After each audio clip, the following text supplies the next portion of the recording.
राधे राधे, जय श्री कृष्णा। मैं सीमा सिंह बड़ों को चरण स्पर्श, छोटों को प्यार और बराबर वालों को नमस्कार करती हूँ।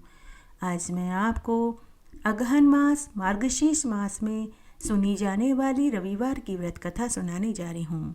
अगर आप रविवार का व्रत करना चाहते हैं तो आपको अगहन मास के पहले रविवार से रविवार का व्रत करना चाहिए। रविवार का व्रत करने से भगवान सूर्य नारायण की विशेष कृपा बरसती है।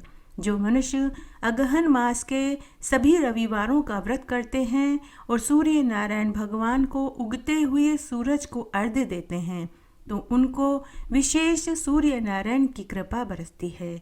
अगर किसी का सूर्य ग्रह कमजोर है तो उन्हें अगहन मास से ही रविवार के व्रत शुरू करने चाहिए। आइए अब हम अगहन मास में सुनी जाने वाली सूर्य नारायण भगवान की व्रत कथा सुनते हैं। एक बार बहुत छोटा सा गांव था। पहले के ज़माने में न कोई बिजली होती थी, न बस होता था, न ही कोई तार टेलीफोन होता था। आज जो सुविधाएं हैं वो सुविधाएं पहले के ज़माने में नहीं होती थी। तब सरयू नदी के किनारे एक छोटा सा गांव था। उस गांव में पंडित राम शर्मा शास्त्री बच्चों को पढ़ाया करते थे। शास्त्री जी नियम के बड़े ही पक्के थे। वे सुबह जल्दी उठते, सरयू नदी पर पहुंच जाते और वहां शीतल जल में स्नान करते और उगते हुए सूर्य को प्रणाम करते। एक लोटा पानी सूर्य भगवान को चढ़ाते और हर रविवार का वे व्रत करते थे। नित्य का नियम करने के बाद वे घर आते। चाहे कैसा भी मौसम हो, कैसी भी सर्दी गर्मी हो, उनकी दिनचर्या में कोई अंतर नहीं आता था। शास्त्री जी के 3 बेटे थे। शास्त्री जी ने अपने बच्चों को बहुत अच्छी पढ़ाई कराई थी। खुद शास्त्री जी एक गुरुजी थे। वे गांव के बच्चों को पढ़ाई कराते थे, यही उनका रोजगार था। शास्त्री जी ने अपने बच्चों को बहुत अच्छी शिक्षा दी। उनके लालन पालन में और उनको अच्छे संस्कार देने में दोनों पति पत्नी ने कोई कोर कसर नहीं छोड़ी। इस तरह समय बीतने लगा। देखते ही देखते बच्चे बड़े हुए और शास्त्री जी ने अपने तीनों बच्चों का सुसंस्कृत परिवार देखकर विवाह कर दिया। सभी अपनी अपनी गृहस्थी को संभालने में लग गए। समय बीता, शास्त्री जी बुजुर्ग हो गए। चलने फिरने में उनको दिक्कत होने लगी। आंखों से कम दिखाई देने लगा, परंतु छड़ी की मदद से जैसे तैसे वे सरयू नदी के निकट जाते और अपना नित्य का नियम करते, स्नान करते, सूर्य नारायण भगवान को अर्घ्य देते। इस तरह समय बीतने लगा। तब एक दिन वे दुखी बैठे हुए थे। दूसरे दिन से अगहन मास लगने वाला था। वे दुखी बैठे हुए थे। तब उन्होंने अपनी पत्नी से कहा कि भगवान, सुबह ठीक से चला नहीं जाता। मन करता है घर पर ही सुबह सुबह कोई एक कलसी सरयू नदी का पानी लाकर के दे दे तो मैं यहीं स्नान कर लूं। जब से होश संभाला है तब से मैं सरयू नदी में जाकर ही स्नान करता हूँ। अब मुझे कुएं, तालाब, बावड़ी के पानी में नहाने की इच्छा नहीं होती। भाग्यवान, कल से अगहन मास लगने वाला है।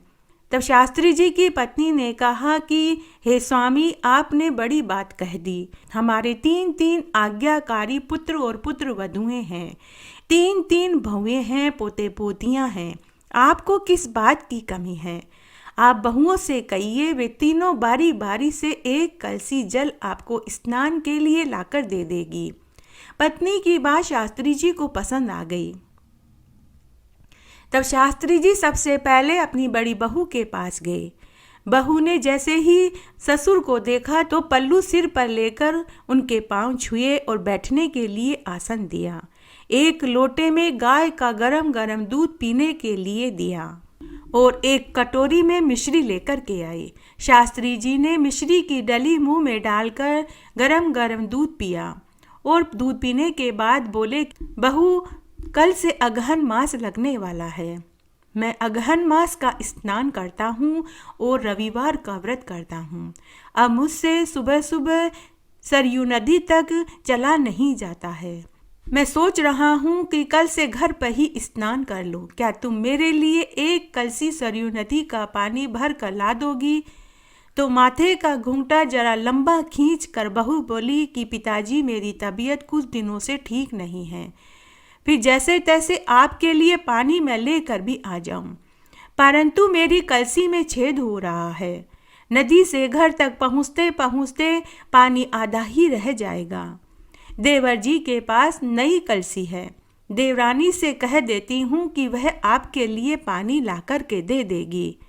शास्त्री जी कुछ कहते इससे पहले ही मंजली बहू बोली कि कलसी तो मेरी भी नहीं है, परंतु मुझसे जल्दी उठा नहीं जाता, बच्चे अभी बहुत छोटे हैं, उन्हें संभालूं या ससुर जी के लिए कलसी भर पानी सरयू नदी से ला कर दूं।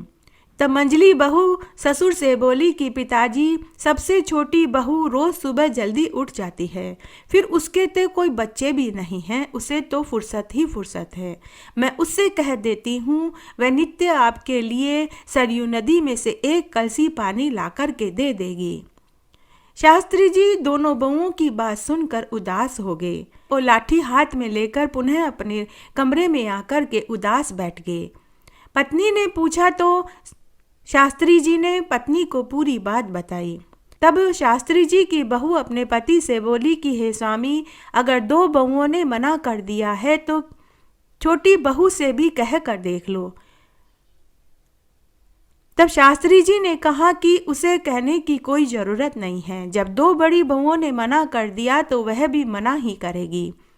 शास्त्री जी की बहू ने कहा कि स्वामी, सभी उंगलियां एक जैसी नहीं होती, आप एक बार छोटी बहू से कहकर तो देखिए। तभी छोटी बहू ने उन दोनों की बातें सुन ली। उसने आते ही कहा कि माँ, बाबूजी, क्या बात है जो आप मुझसे नहीं कहना चाहते, आप मुझे बताइए, मैं क्या कर सकती हूँ। तब शास्त्री जी ने छोटी तीसरी बहू से भी अपनी मन की बात कही। तब छोटी बहू ने कहा कि माँ, बाबूजी, आप चिंता मत करिए, मैं रोज आपके लिए सरयू नदी में से पानी लाकर के दे दूंगी। शास्त्री जी और उनकी पत्नी तीसरी बहू की बात सुनकर बहुत खुश हुए। इस तरह वे रात्रि में सो गए। अभी वे सोने की कोशिश ही कर रहे थे कि उन्हें दोनों बड़ी बहुओं की बातें उनके कानों में सुनाई पड़ी। बड़ी बहू मंजली बहू से कह रही थी कि अरे बहन, कलसी तो मेरी तांबे की है, एकदम टनाटन, छेद भी नहीं है, पर इतनी दूर जाकर नहाने के लिए पानी लेकर आऊं, यह एक दिन की बात थोड़ी ही है, पूरे 1 महीने ये कैसे कर पाऊंगी। ससुर जी तो बड़े ही नखरे करते हैं, अगर सरयू नदी तक जाना उनके लिए संभव नहीं है तो वे नल का, बाल्टी का, कुएं, तालाब पर जाकर क्यों नहीं नहा लेते। तब मंजली बहू ने भी बड़ी बहू की हाँ में हाँ मिलाई और मंजली बहू बोली कि हाँ दीदी, मन चंगा तो कठौती में गंगा, पानी तो पानी है, चाहे सरयू से नहाओ या कुएं, तालाब या घर के नल के पानी से नहाओ, क्या फर्क पड़ता है। और दोनों ऐसा कहकर जोर जोर से हंसने लगी। शास्त्री जी और उनकी पत्नी ने जब अपनी बड़ी दोनों बहुओं की बातें सुनी तो दोनों ही उदास हो गए। दोनों ने कुछ नहीं कहा। शास्त्री जी मन ही मन सोचने लगे कि उम्र भर एक नियम ले रखा था कि सरयू नदी में ही स्नान करने का, मुझे लगता है इस बार अगहन मास में मेरा यह नियम टूट जाएगा और मैं रविवार के व्रत को भी नहीं निभा पाऊंगा। इस तरह सोचते सोचते शास्त्री जी को नींद आ गई। सुबह चिड़िया चहकने लगी, लेकिन शास्त्री जी को जैसे कुछ सुनाई ही नहीं दे रहा था। पत्नी ने उन्हें देर तक पड़े रहने और अलसाते हुए देखा तो समझ गई और मुस्कुराते हुए बोली कि सभी उंगलियां बराबर नहीं होती। तभी छोटी बहू सरयू नदी से कलसी भर के पानी ले आई और बोली, माँ, मैं पिताजी के लिए सरयू नदी से पानी भर कर ले आई हूँ। ऐसा सुनते ही शास्त्री जी के चेहरे पर मुस्कान आ गई। सरयू के निर्मल जल से उन्होंने स्नान किया, पूजा पाठ करी और सूर्य नारायण भगवान को अर्घ्य दिया। ससुर के नहाने के बाद तीसरी छोटी बहू ने अपने ससुर के कपड़े धोए और खुद के आंगन में उन कपड़ों को सुखा दिया। इस तरह पूरे 1 महीने तक अगहन मास में तीसरी बहू सरयू नदी से 1 कलसी पानी लाकर के अपने ससुर को देने लगी। इस तरह 1 महीना बीत गया। 1 महीने के बाद जब अगहन मास का पूर्णिमा का दिन था तो शाम के समय बहू अपनी कलसी उठाकर के ले जाने लगी तो उसे वह कलसी भारी लगी। उसने कलसी में देखा तो उसमें हीरे, पन्ने, मोती और स्वर्ण की अशर्फियां भरी पड़ी थी। तीसरी बहू ने जब ये देखा तो उसको अपनी आंखों पर विश्वास नहीं हुआ। उसने कलसी उठाकर अपने सास ससुर के चरणों में रख दी और अपनी सास ससुर को बुरी बात बताई। सास ने अपनी तीसरी बहू से कहा कि बहू, सरयू ने तुझे आशीर्वाद दिया है, तू बड़ी ही भाग्यवान है। जब शास्त्री जी ने यह देखा और सुना तो वे भाव विभोर हो गए और उनकी आंखों से आंसू बह निकले। वे अपनी बहू के सिर पर हाथ रखकर बोले कि बहू, तूने मेरा बुढ़ापा धन्य कर दिया। बेटी, यह प्रसाद के रूप में सूर्य नारायण भगवान ने तुझे दिया है।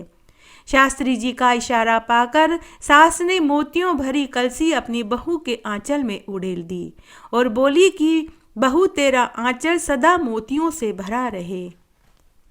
जब यह बात दोनों बड़ी बहुओं को पता चली तो वे मन महसूस कर रह गई और अपनी गलती पर पछताने लगी। घटती हो तो पूरी हो तो परवान चढ़े, भूले बिसरे नाम तेरे भंडार में भरे। इस तरह आज मैंने आपको अगहन मास के रविवार के दिन सुनी जाने वाली एक पौराणिक कथा सुनाई। आशा करती हूँ ये आपको जरूर पसंद आएगी। मेरे साथ बने रहने के लिए आपका धन्यवाद। आगे आने वाली कथा, कहानियाँ और मार्गशीर्ष महात्म्य के लिए भी आप इसी तरह मेरे साथ बने रहें। धन्यवाद।